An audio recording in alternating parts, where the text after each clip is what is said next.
Welcome to Severance Season 2, Episode 6. The episode that clearly forgot about Valentine's Day and decided who needs subtle corporate intrigue when you can have a hormonal freakout instead. Yeah. Let's kick things off with our 4 leads, all of whom seem to have misplaced their severance boundaries in favor of a full-blown adolescent crush fest. Forget deepening the Eagan lore or pondering those cryptic Cold Harbor mentions. This time, every character is busy rediscovering that long-forgotten thing called desire. First up, Gretchen and Innie Dylan. What starts as a ridiculously lingering hug somehow escalates into a make-out session that's as inevitable as it is awkward. It's the kind of moment that screams, we're all confused, but hey, at least we're touching. Meanwhile, Outie Irving bails from a dinner with Bert and Fields, leaving behind a trail of snarky one-liners and an implied decision that maybe, just maybe, his second date should involve less cultish church chatter. Speaking of cultish chatter, Bert and Fields are having what might be the most bizarre dinner conversation in corporate history. Fields, slurring between glasses of wine, drops a gem about Innie's being complete people with souls, and even speculates loudly and embarrassingly about Bert's murky past and some unprotected escapade with Irving. Yes, nothing spices up a sermon on salvation like a side of awkward innuendo and theological rambling. Bert's protest, of course, is as subtle as a sledgehammer, making this dinner scene the perfect recipe for uncomfortable family-style therapy. In the midst of all this lovey-dovey chaos, we get a quick cameo from Mr. Drummond. He's busily rifling through Irving's footlocker like it's a treasure trove of secrets, apparently containing a list of severed employees. Because naturally, when you work for Lumon, the ultimate power move is secret bookkeeping via footlocker snooping. That was a hard sentence. Not to be outdone in the drama department, Milchick embarks on his own existential meltdown. Imagine him screaming, "Grow!" at his own reflection like a self-help seminar gone horribly off script, all while badgering poor Miss Wong about her so-called cloning issues. Yes, in the corporate madhouse that is Lumon, even a cry for personal growth sounds like a scripted insult. Then there's Mark. Our beleaguered hero's reintegration process becomes a roller coaster of bodily betrayals. Nosebleeds, seizures, and the most dismal Chinese dinner at a place called Zufu. During this dinner, Helena Eagan ambushes him with cheesy pickup lines and unsettling family drama, leaving him wondering if meeting her creepy dad might be his worst career move yet. Just as his brain's about to short-circuit from the chaos, his sister's knock forces him to abandon defiance and face yet another identity crisis. So what's the takeaway from this hormone-fueled corporate identity crisis? Episode 6 is a delightful cocktail of awkward romance, existential dread, and absurdly off-kiltered humor. Proof that even in a world where your work and personal lives are neatly severed, the messy business of human emotion still finds a way to wreak glorious havoc. Enjoy the ride. Yep. That was mostly good. I took issue with a couple things she said. I don't think Irving bailed on the dinner. I wouldn't say he bailed. Is that how you interpreted it? He seemed like he was a little uncomfortable. Well, of course he was uncomfortable. I think but I don't think he left early. No, I think, well, maybe not left early, but like he wanted out. I can tell he wanted out, but he wanted out because of Fields, not Irving or not Bert. Right. So he wanted to reset a time with Bert because they even say later, he's like, Bert's like, we should do this again. And, or Irving said it, one of the two. And they're like, Irving. Bert says with Fields or without Fields? With Fields. And he says with Fields, so. No, he said either way. Oh, does he? Okay. I think he says with Fields at first, though. He said either way, which to me says that he's like, probably without Fields. Yeah, without your drunk queen of a husband. Made dinner super awkward. I couldn't even enjoy my cumin glazed ham. Yeah, which sounds really good, by the way. As soon as they said that, I was like, would that be good? I didn't know if it was I love cumin, however you call it cumin. It's like caramel and caramel to me. I don't know. I love it. I use it in a lot of my cooking, especially Mexican food, which I guess, maybe doesn't necessarily translate to like ham or glaze, but I like spicy. So. Yeah, I need to try it on some stuff. Yeah.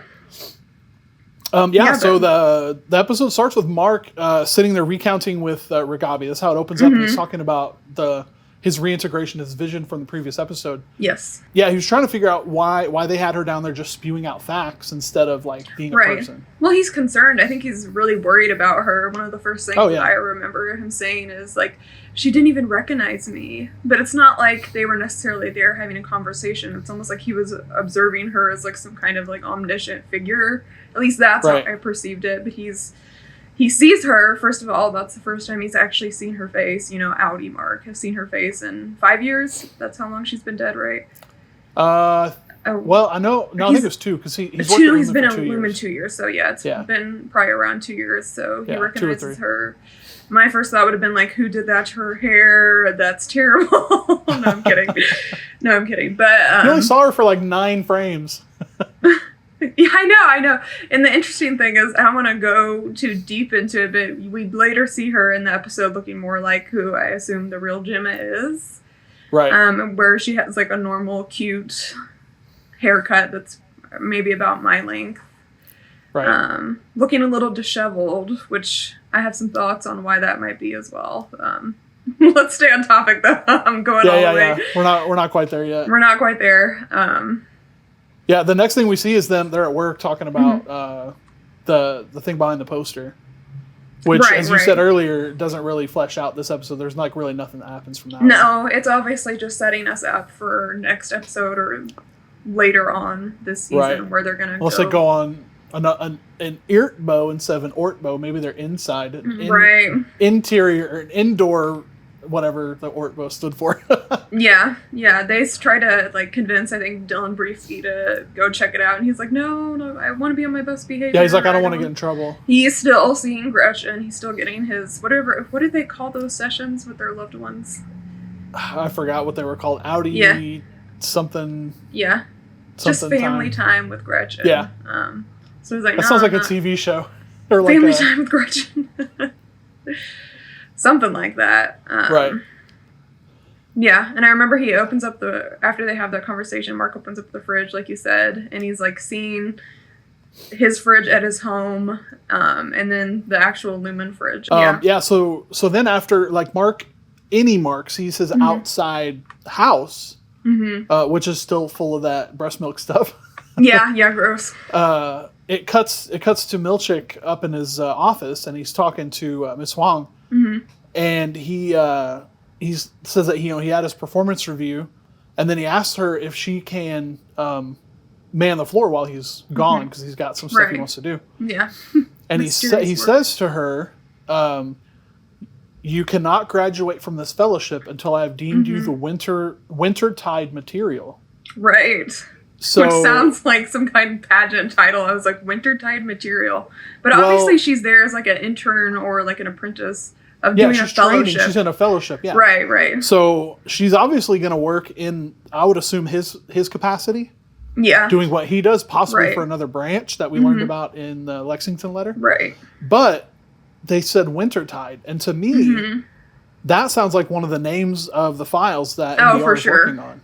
Yeah, no, I would agree with that. It's got to be a project that they're working on. For sure.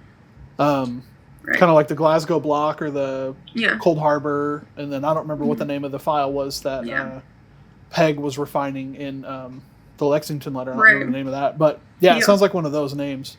Yeah, and I believe he tells her something along the lines of like, "You must stop this childish. There can be no more childish folly." Yeah, I wrote that down. As soon as he said that, I thought like.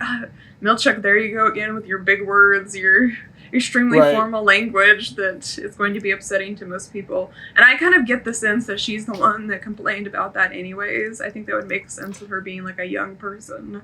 And that would make sense as to why he was upset with her, because he pulled a power move. The tension. On her. Yes. Yeah. He said to her, "You must eradicate from your essence, childish folly." You must eradicate from your essence, childish folly. That's insane. Right. But that goes to show, like, that, I think that was leading to his, the reason why he ends up taking that little break. Yeah. He's trying to better himself. He's having a little practice session in the closet in the dark. Not weird at all. Yeah, he goes to the closet and he has like 2 giant stacks of paper. And he's just paper clipping them. He's just practicing paper clipping them the right way because that was one of his contentions. It's so sad. It's so sad. I almost wanted to cry for him or like hug him. When I first saw that with the 2 giant stacks of paper, I was like, bro. Yeah. That's usually done by a team of like 5 to 10 people, but him doing that by himself.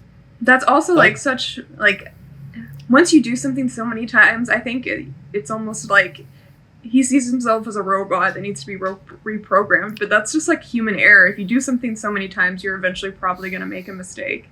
Yeah. Like, you're really going to analyze every paper clip. Like, that's a lot of work. Then are you going to get in trouble for taking so much time paper clipping stuff together? Like, I don't know. Lumon seems like the type of company that's like, do whatever you need to do as long as it takes to be exactly what we want you to be. Perfect. Yeah. We're trying to achieve perfection. Yeah, no, I definitely get that sense. And then he finishes that up, and he's like shaking real bad because he's probably done it. Yeah, his hands are probably tired. I know. I don't know if it was just like him being upset, like, or just the sheer exhaustion that his hands are just like cramping. I'm sure it was like the sheer exhaustion from it. But then he goes over to a shelf, and he moves these things out of the way, and there's like a mirror, and he ends up refining his. This is much later in the episode, but he ends up refining his the way he says things. Yeah. Because he starts with what he said to Huang was, you must eradicate from your essence childish folly. Then he changed it to, you must eradicate from yourself childish folly. Mm-hmm. And then he takes a second, and then he's like, you must abandon childish things. Mm-hmm. And then he's like, you must grow up, and then grow up, and then grow over and over. Grow. You must grow. Grow. I think grow up he could have stopped, but right. Well, I think he went so far to say to the grow part. Mm-hmm. He's talking to himself at that point. Oh yeah, absolutely. He's like, you need to grow. Yeah, grow, be better. Yeah, it's rough. I think Milchick wasn't hugged by his mother enough, and that's probably part of the reason. I don't think any of them were hugged by their parents. I know, but he's so severe. Like, I still see bits of humanity in every character, and I feel like we did see it the episode where he's kind of upset with the paintings.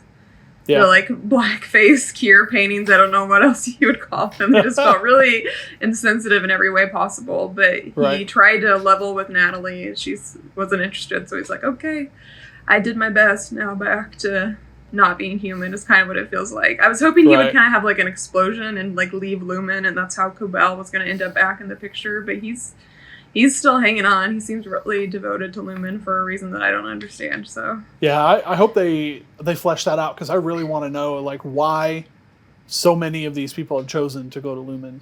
Mm-hmm.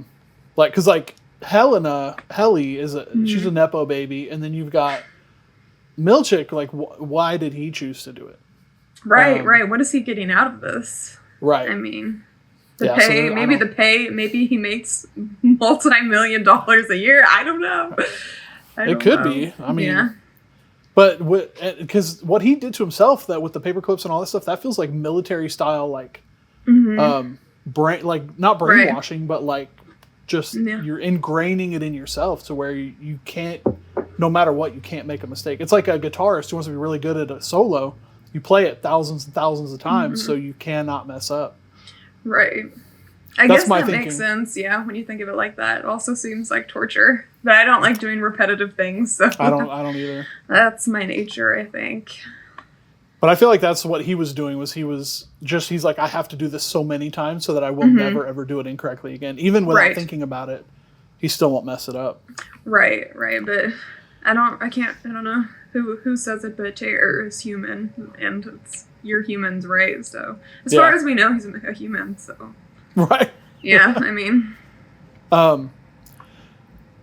so after we see him at the beginning, he doesn't go through all of that yet, but we see him, and then all of a sudden we go to Mark and Helly, and they're in the stall. They're hiding in the stall talking. Right. Which kind of weird, but it's weird, but it's kind of sweet. They gotta do what they gotta do. It's kind of sweet to see them like trying to make it work, like trying to spend time together, even if it's in the bathroom stall. And that felt really adolescent, like something that you would do in high school. And this is where Mark ends up telling her that they shared vessels. Yes, I was like, why would you? God, that sounds terrible. I mean, that could mean you shared a cup. I'm like, that's not helpful. think about the Lumon and the religious aspect of it and all that kind of stuff. So I think that is what that plays into it a lot. Yeah. So I think that's why he worded it that way. Because you what? Just the way he said it, we shared vessels. Like, it's like I'd be like, what? Like a cup? What happened? Like, what do you mean? Well, yeah. And well, at first, yeah. Go ahead. Yeah, and at first I think she thinks that she does think that he's talking about him and Gemma at one point. Well, Miss Casey. Yes, Miss Casey, yes. And she's like, at one of the wellness sessions? Like, okay, why are you telling me this? And he's like, no, like the two of us. And we kind of get that shot of it's kind of like the back of her head, almost like we're in her POV, quite literally. Yeah. And she kind of like almost thinks a little like, oh. Right. And yeah, it would be a bit of a shock, right? Yeah, to know that somebody else took over your body. Yeah. I felt so bad for her whenever she found that out. I was like, oh, that's so awful. No, it's awful, and it's almost like in my brain again. I kind of think it's almost like akin to sexual assault, because. But in a weird reverse kind of way, right? Because Helena did it to.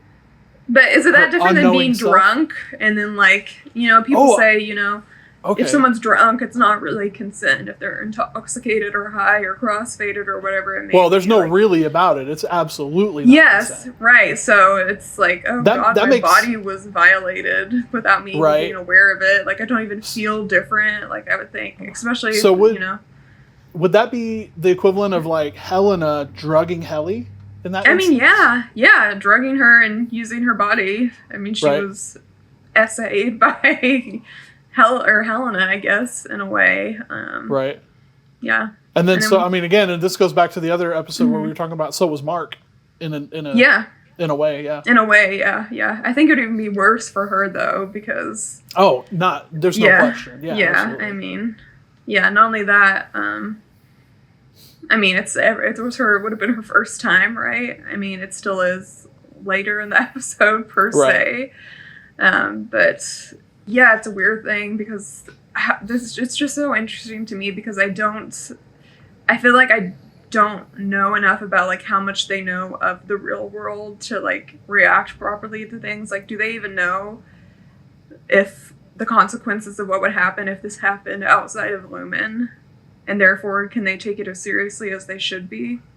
You mean like pregnancy and like all the stuff that can happen? Stuff? Yeah, I mean, I'm assuming there's no protection that's been used in either of any of the sex scenes. Unless Helena brought some on the Ortbo. Right. And then whenever they were in the makeshift tent, the only thing that could have been used was part of the tent. And yeah, that wouldn't really work. That's so gross. Yeah, no, I don't think that would work out. I mean, I know people were using like sheepskin and stuff like that back in the day, but even that feels more plausible. And again, isn't as probably safe and secure as 2025. Right. But I mean, it's. She kind of just ends up leaving the stall, right? And then she like goes for a walk down the hallway where she kind of is like disassociating a little bit. She takes her shoes off, which I'm like, finally. Like, that's one of the first things I would have done when I like I don't want to wear heels all day. This is my only time to exist, and I'm in like a stuffy pencil skirt and sweater and heels. Like, my shoes would have been off instantly. She even mentions that she hates that Helena dresses her like a baby. Yes. Not like a baby, but like as if she were a baby. She has to dress her. Right, she gets to dress me in the morning. Yeah, it's weird. It's weird. You kind of feel like a puppet. Yeah, absolutely.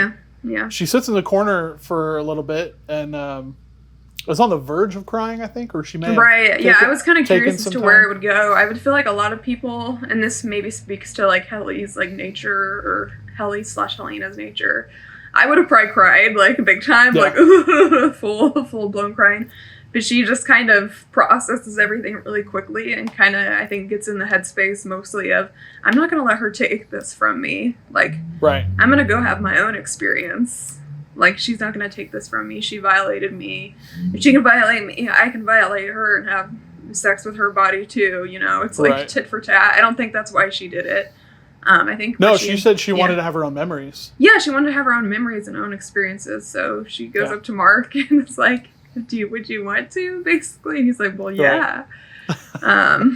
Which, And yeah, she's like, that you thought again it was like, me. Yeah. Yeah, Which I thought was cute. Yeah. And the look on her face, like I said this earlier, that I thought it was, she was really earnest. Like, she was being very sincere. And you were like, no, she's driven. And I'm like, okay. I think it's a mix of both. But, I mean, I think it's also just, again, I think it's Britt Lauer, her having kind of like puppy dog eyes, and also her being nervous to ask. It's never not awkward, I would imagine. It's like going to kiss someone for the first time and you want to ask, like, can I kiss you? And it's like, if they say no, it's like, okay, a little awkward, but it's even bigger because it's sharing vessels. Right. Well, well, it also depends on the person, too, because some people think it's really sweet for you to ask. Yeah, no, I personally think that's sweet and really smart, especially in this day and age. Yeah. Some women I know are, like, turned off by that and like, no, I want a man that takes control. It's like, until he's, like, punching you or whatever. Right. My first kiss was that way. I asked her, I was like, are you waiting for me? And she was like, and I was like, I understood. That's sweet. I also feel like women, we can take charge more. And it's another reason I like Helly's character is because she's just like, no, like, she's like, do you want to? And he's like, yes.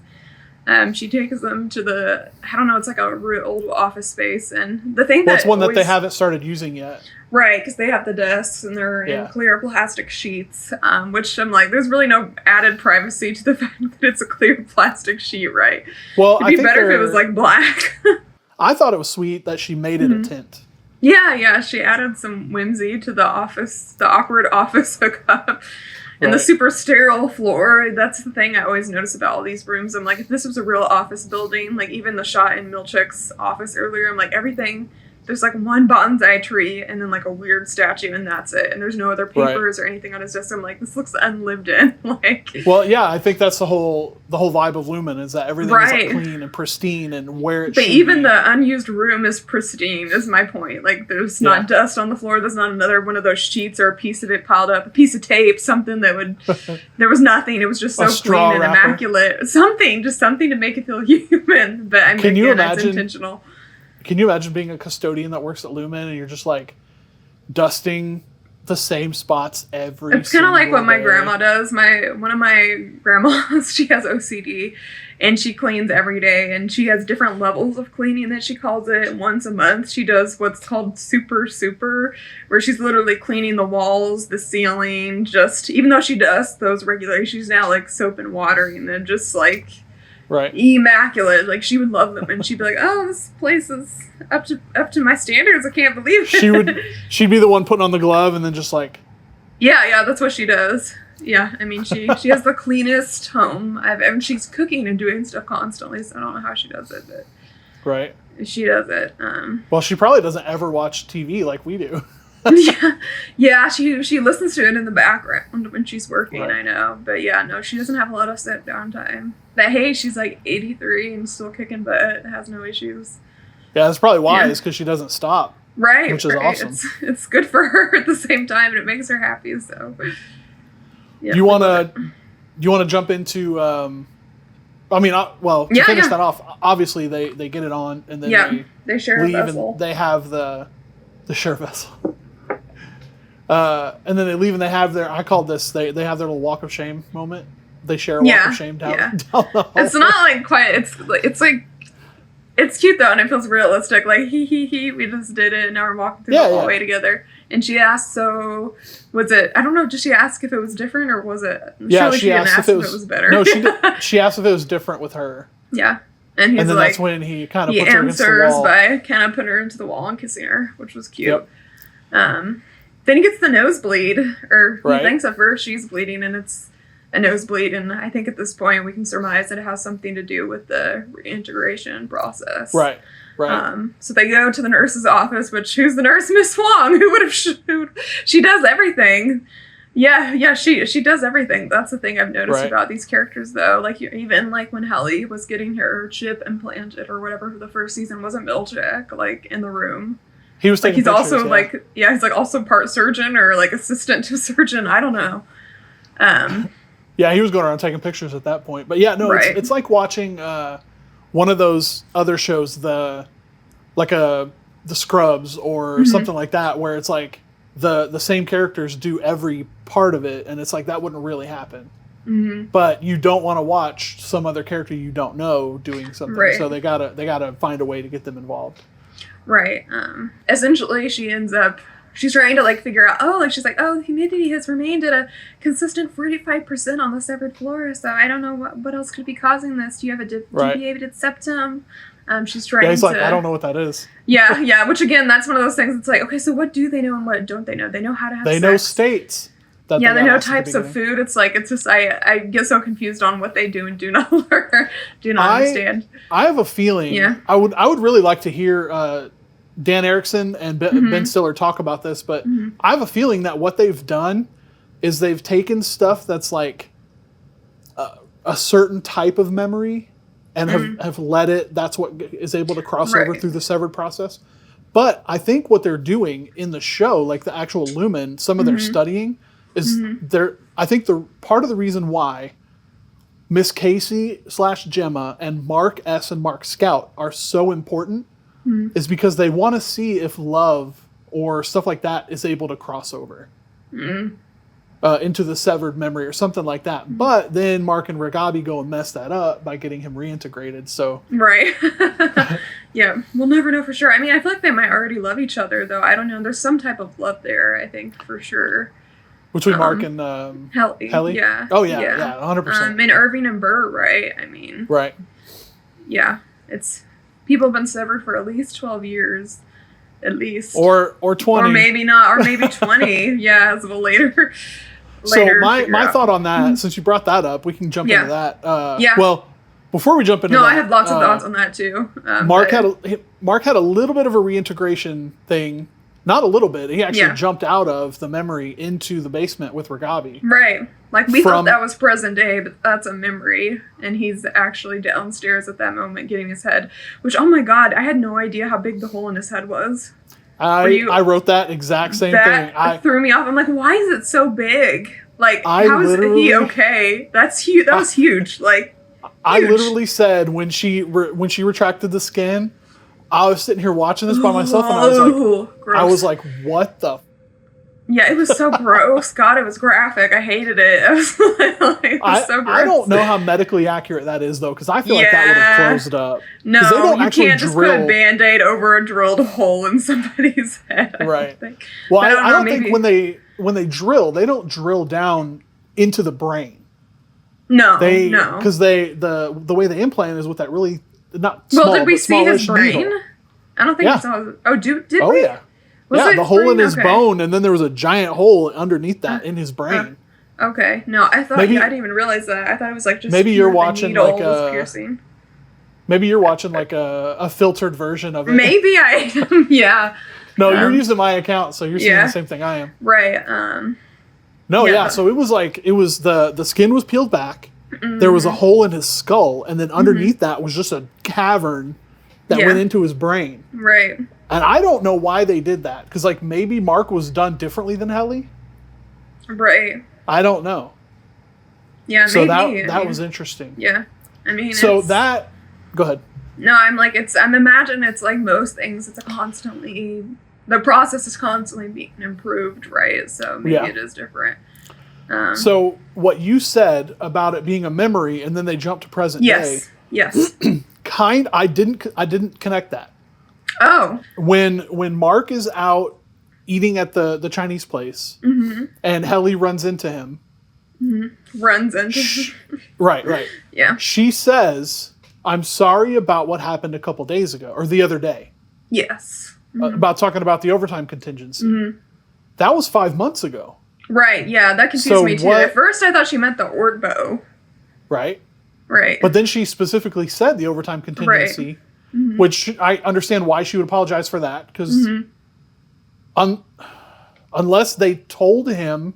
Well, remember, it's not actually been 5 months. That's just what they told him, how much time had passed.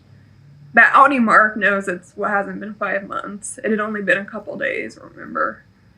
Oh, I didn't... When did they say that? He knows that when he went back to work, remember, it had just been a couple days since that happened, and Milchick convinced him to come back. I don't know how long he's actually been back at work. The other day probably isn't, like, quite appropriate. It would be, like, maybe a week or a couple weeks. I must have missed something then, because I could have swore Any Mark thinks it's been 5 months, but Outie Mark, as far as I know, just knows it to be maybe a couple weeks. Yeah, I'm gonna have to go back and watch this stuff then, because I missed something there. Yeah, let me know. Yeah, that's how I interpreted it anyways. Because I wrote that in my notes. I was like, why is she saying the other day? Right. Yeah, and he's like, I'm trying to think if I feel like we kind of glossed over Gretchen and Dylan a little bit. Yeah, I think we needed to jump back into that. Yeah, really quickly, just segueing back into that. Right. Obviously, our predictions were right, and something's going on there. She's talking about what he does. Like, he's asking about what his Outie does, and she's like, he's done a lot of different things, woodworking. Yeah, in my garage, beer. And he's like, oh, he's got a lot of passion. Like, he still sees himself in this positive light, and she's like, right, kind of like, yeah, he's just trying to figure things out. He's so funny because he jumps to like these random conclusions. He's like, was it scuba diving? Right. She's like, no, but you did do a scuba class. Yeah. Yeah, and because they went and had Thai food as their first date, and then he goes, oh, nice. Yeah. And precious. Then they went to they did do scuba diving. He's like, what'd you see? And she goes, well, it was in a pool, but then she's like, it was expensive. Yeah. But yeah, so basically she's saying that he's wasting asking, our money. That's what she's saying. See, I didn't get that. See, I didn't get that at all. Really? Okay, what are you saying? Yeah. Thinking she's saying? No, you're probably. Yeah. I didn't even think about that. Yeah. I was jumping to something later. She was saying to him, like, he's done this thing and he's done that thing and he's had a lot of passions. He's gone through a lot of phases. Yeah. Which basically is like he doesn't know what to do with himself. Yeah. And then Dylan wants to, he's like, can we hug again? Can we do the long hug again? Doesn't he call it a long hug or something like that? I think he called it the hug thing. The hug thing, yeah. And then they hug. He's like, I really like that. And then I was like, as soon as they started hugging, I was like, they're going to kiss. I know it, 100%. Yeah. And then they did. And they do. And I think you called it a make-out session. Your recap. Yeah. Was there? I don't think there was any making out. I think it was like a nice deep kiss. But I think that's the last we see of them that episode. So at this point, I think it's been fully established that Gretchen is a cheater. No, we go back flag. Out. We go back out to their house. Oh, that's right. Yeah, them at the dinner table. And again, he's asking, like, oh, so how did the thing go again today? And again, this just further clarifies that she's cheating and knows what she's doing is wrong. And she tells him that it didn't happen. It was canceled. And he was like, oh, that's weird. She's like, yeah, I guess you're having a really busy day. Yep. Like, not like, oh, yeah, we had, like, the most intimate kiss that we've had in, like, 5 years or however long we've been married. Yeah, so I think that was your prediction, was that you were like, they're going to start, like... They're going to fall in love. She's going to love that version of him that's, like, good at what he does and confident. Yes, yeah. And he's so sweet and innocent and, like... Right. He's just pure. Right. It's like, oh... He's like a pure little soul. An undamaged version, unburdened... scarred version of you that I could do. Yeah, because you were saying on one of the previous episodes, I think it was the one when they first met, were able to talk to each other, that that's something that a lot of women fantasize about, is like how much their partner has changed if they could go back and like... Yeah, I think men do it too, though. Version. I mean, I know from hearing people talk about their relationships that a lot of people, they fantasize about who their partner used to be, whatever, maybe it's what they would look like, how they acted, like... Oh, they used to be more shy, and now they're confident, and maybe they don't like that, There's all kinds of kinds. So, right. But yeah, that was an interesting little thing that they did there with those two characters. I thought that was great. Yeah, and I think they're kissing, and meanwhile, we're seeing the vessel scene with Helly and Mark. So it's just like a little, like you said, it's like the crush fest. Yeah, a little like adolescent, love fest thing. Yeah. Yeah. Yeah, so you've got Dylan and Gretchen, you've got Mark and Helly, you've got Irving and Bert. I mean, they don't really do anything Yeah. intimate though, and right, but they're still like, it's implied that they're interested. Yeah. Oh, you think they're in? You like explicitly think Irving and his Outie Irving is explicitly interested in Outie Bert. Oh yeah, 100%. Okay. And then Bert, I think the he's same like, way. I think he's like very curious, but I don't know if it's gonna get to the line where it's like, yeah, we're gonna cheat on our partner, or we're gonna cheat on Fields together. Yeah. I don't know if that's gonna happen. That's up to Bert. Yeah. To decide if that's the path he wants to take. Yeah. I want to believe Irving. I feel like Irving wouldn't do that though. I feel like Irving is at least as Innie, I feel like was a better person than that. Right. Than to dive into infidelity on another person. But I guess we'll find out. Don't there's no telling. Me, Irving. Yeah. Yeah. Where were we? I guess we jumped around quite a bit. Yeah. We were at the dinner party. Was there some more? Oh yeah, you said you had some stuff you wanted to say about that. Oh yeah. Oh my god. What's the best order to go about things? My first thought, I thought, the second they're at the dinner table and they're all, Fields is intoxicated and he says 20 years, and Bert kind of gives him this look of like, oh, you just f***ed up. Right. You just bleeped up. That's what I heard. I'm like, no, it's longer than 20. It's 20 years. He accidentally told the truth. That wasn't like a drunk misquote. Right. So I have a feeling that the severance process, and maybe as the public knows it, has been around for 12 years. Right. That's how long it's been commercially known. Right. It's been around a lot longer.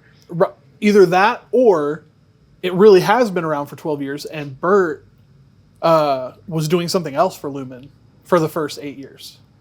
Maybe, yeah.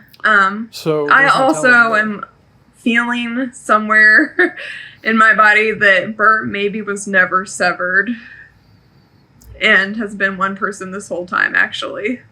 Maybe. What? Yeah. You just blew my mind. It's just... I didn't consider it's a possibility, you know. One of the weird things, right, is that he was supposedly fired, we found out, but he got a retirement party.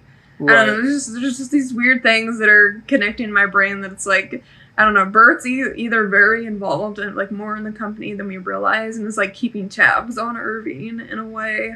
Right. But then that would mean... Or I'm wrong. or I'm wrong, yeah. But if he's not severed, that could mean that he voluntarily cheated on Fields when he was in there. Right. But I don't even think Fields knows that he wasn't severed. I think this is something that only Bert knows. Right. But I'm speaking to Bert's character. Like, yeah.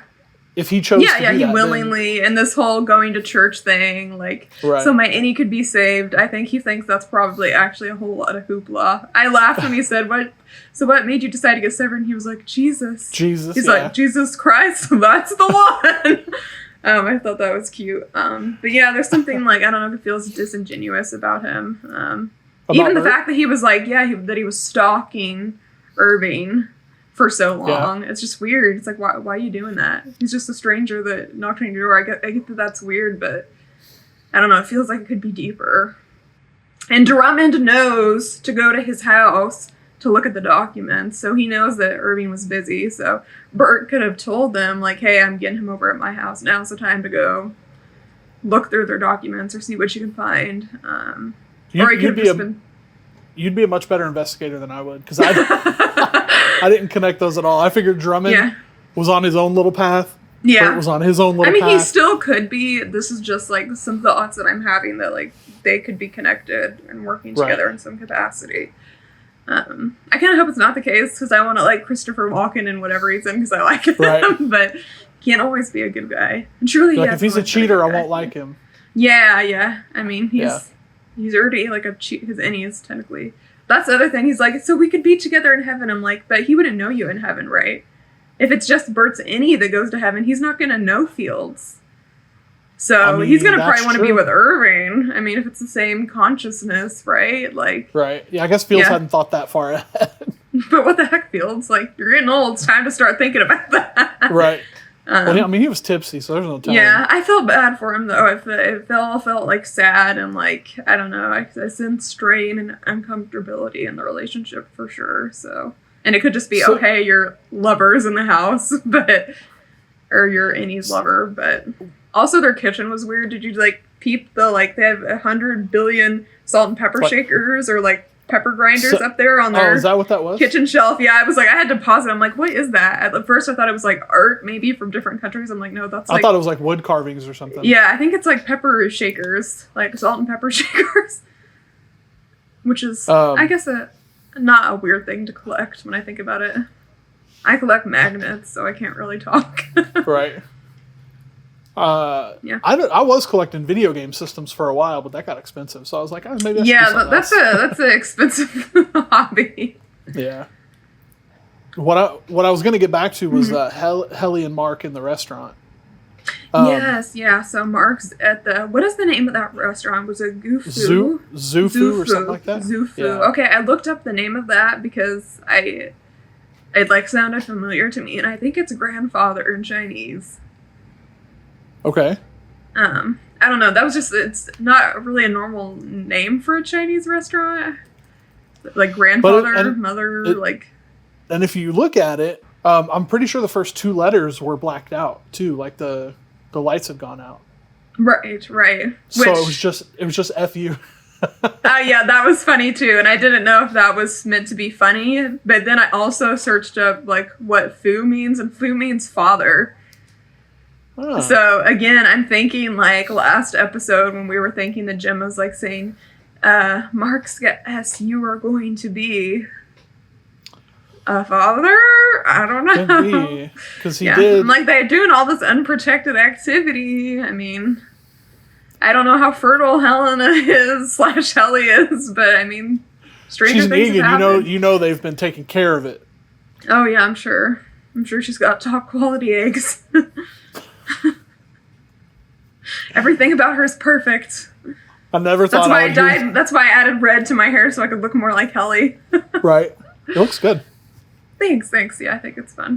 It's temporary, but it's fun. Did you use Kool-Aid like most of the... I didn't. I don't want to mention brands, but I used a brand of hair makeup and I scrunched it into my hair. It looks good. It looks really good. Thanks. You and Helly. Yeah, me and Helly. What really got me about that was that, first of all, she said the other night, which we talked about that a little bit, but she said your wife Hannah. Oh, I know. That pissed me off so much. That made me so mad. She knows her name is Gemma. Right. So I was going to say, my question was that intentional, or did she? Because I mean, she looked sincerely sorry, but maybe I'm not the best at reading people sometimes. No, I think she's a great actress. Yeah. All right, Britt Lauer, quit being so good at acting. No, I mean Helena, but also okay. That also means I'm complimenting her. Right. Yeah, I think she did that just to throw him further off the scent of like him recognizing her or any of that. I don't know why she went there. Like I'm trying to understand her motives, like just to check on him, or is she interested in Mark? So I wrote down that I'm pretty sure there was some flirting going on there, because she was like, I need to take you home to meet my dad. Yeah. And he was like, all right, let's do it. And that she's soon? Like, you be the first. Okay. Yeah. She's like, you be the first, and he goes, oh, so no pressure then. Yeah, it's like the two of them, but it's a little more like uncomfortable attention because she's also his boss, like in a way. So right. Yeah. Well, and so I think I think she was out of place, because she's an Eagan eating at like this like mom and pop Chinese place. Right. No, she followed him there for sure. Right. So she obviously went there to talk to him, to find out what he was up to, and I guess to test the waters to see. Yeah. Actually, probably to test to see if he knew that they had done it. Right. I think that could also be a reason. Like, hey, what exactly? But that takes me back a little bit to what you were saying about the name of the restaurant, because it could be becoming a father. So, but now he's going to be a father twice. His Innie and his Outie. You're both dealing with the stress. Sorry. Yeah. How will that work? No. I'm saying like Helena is going to have a baby and Helly's going to have a baby. Yeah, but they're the same baby. No, I know. Think that Rob, you're so dumb. You think they're going to have two babies? Can you imagine being an Innie baby and that's all you know is just... Maybe just the baby. If both the parents are severed, does the baby come out severed? Is the question. It's a little chip implanted in its brain. Right. So many questions. There's one thing I wanted to mention about the list that Drummond finds. It's an employee list. And I don't know if this means anything, but with Severance, you never know. With some of the names, there's one letter that's underlined in some of the names. Yeah, I noticed that too. Yeah, I don't know. I tried to read it, that's some and it didn't kind of make code any or sense. Yeah. Yeah, I don't know. I know I saw Bert's name on there, so obviously, Irving's keeping track of everyone that's been severed. We don't know why. I do think he is some kind of spy, like he's... I think I heard somebody saying that he's like spy from Lumon's competition, like another place that does Severance. And I was like, oh. That would be interesting. Or he could work for the Whole Mind Collective. Yeah. I mean, there's a lot of possibilities. I need the rest of the episodes. I know. We're almost there. I think there's 9 or 10. So yeah. But then they're gonna leave it hanging. Then we gotta wait for season 3. Oh, of course. I mean, that's what they did the last time, and we'll have to wait 3 years. 3 years. They need to start working on it now. Yeah. So, actually, what's really funny is on the podcast they had Dax Shepard and Kristen Stewart. Kristen Bell. Kristen Bell. I know who I'm talking about. Yeah. So, and they know Adam Scott personally, and they said at the end of season 1 they would call. They called him. You sent me that. I listened to it. Okay. They'd be like, "Oh, I love that." Listen here, you little. Yeah. You need to get in there and start working on the if the you next are not season right now. Working on set right now, like I hope you're over a toilet, your guts out, like that kind of stuff. Yeah, they were great. I loved it. And then Adam calls back and he goes, "Not only am I not working right now, I'm relaxing in a hot tub. Right. I'm as far away from making the episode as I can be." And you know what? I actually think I'm going to take a little more time now that you've said that to think about starting season 2. Yeah, they're great. Listen, you guys, if you have not seen or listened to the podcast, you need to go find it. It's so good. This is the Severance podcast by Ben Stiller and Adam. Ben Stiller and Adam Scott. Adam Scott. What is that? Oh man, Mark Scout. Adam Scott. Which one is it? It's confusing, right? Yeah. Okay. So the very end of it, Mark is in the basement with Ragabi, and after he talks to Helly, he's like, you know what, or not, sorry, after he talks to Helena, he's like, you know what, I'm kind of freaked out, that's how I interpreted it, so I'm going to get a rush on this process, and he goes to Ragabi, literally, like, he runs into the basement, like, do it, flood the chip. Do it now. Then we get the gross headshots. That sounds so bad. Out of the gross shots out of context. The shots of his head with the hole drilled into it. So he floods the chip, and he remembers. He goes back and remembers being with Helly, and it kind of mixes and glitches with Gemma. Yes. Is this where you were saying that? And this is where we see a shot of Gemma where she's in like a purple sweater. She has her normal long hair, and she looks like the woman in the photographs in Mark's house, not like Yeah, Gemma so it's Gemma, office. Not Miss Casey. Yeah, Miss Casey. Yeah, whatever. Yeah, so her he has fake name is. He has those visions a little bit. So then Devin comes and she's like beating on the door.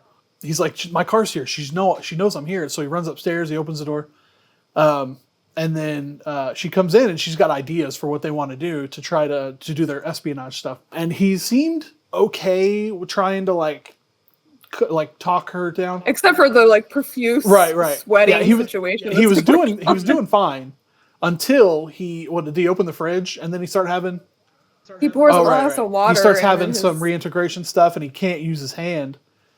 So then he ends up passing out and Devin was it Jen Tulloch is the actress, so good because when she's like, "Oh my god!" Like whenever he started like, I was like, "Ooh, that felt so believable."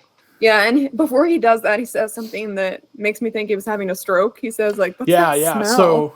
And typically people, anytime you're having like a brain issue, your sense of smell will like go haywire. Burnt toast, you'll smell weird stuff apparently before you're about to like. Right. Yeah. So I thought that was super interesting that that now like, and then that episode ended, so now we got to freaking wait again.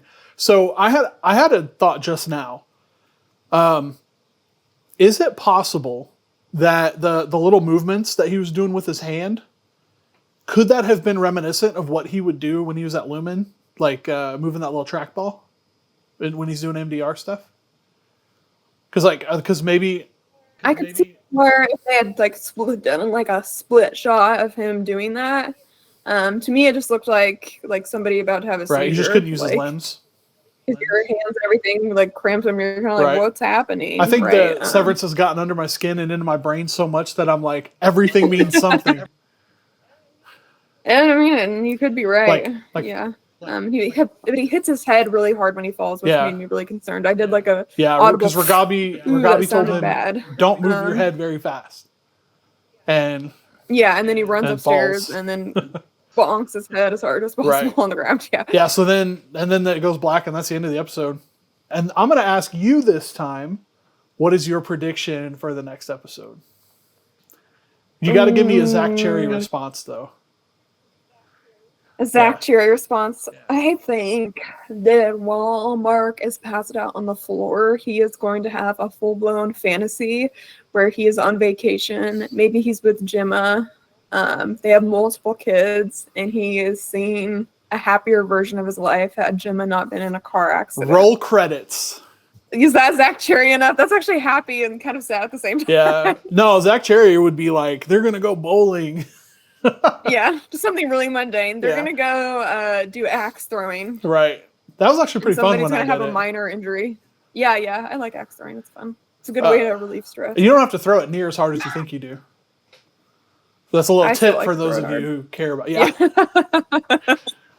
That's half the fun for me. Is just like pretending that it's someone that I hate, which I don't really hate a lot of people. Yeah, I could see you just running up there. I just full on speed run to it. I don't actually throw it. You don't have to throw it. Yeah. Okay, so I think that's it. Do you have anything else you wanna say? I think that's it. I mean, I can do I don't know how the audio quality is gonna be, or if it'd be better to use another version, but I can. Well, I can hear you super clear, and I'm recording it from my end. Cool. So take a drink from your vessel. Right. Please try to enjoy each episode equally. Awesome. Good? Yeah. Cool. Thanks for watching, guys. Please subscribe, give us engagement, comments, a like. Any thoughts you have that maybe we didn't have, let us know. We want to know. So. Yeah. And 5 stars or whatever it is that you can, wherever you're watching this. I remember when YouTube was 5 stars. It's not, but just the thumbs up. Yeah. Give us the thumbs up. Okay. Yeah. Bye. Yep. Bye.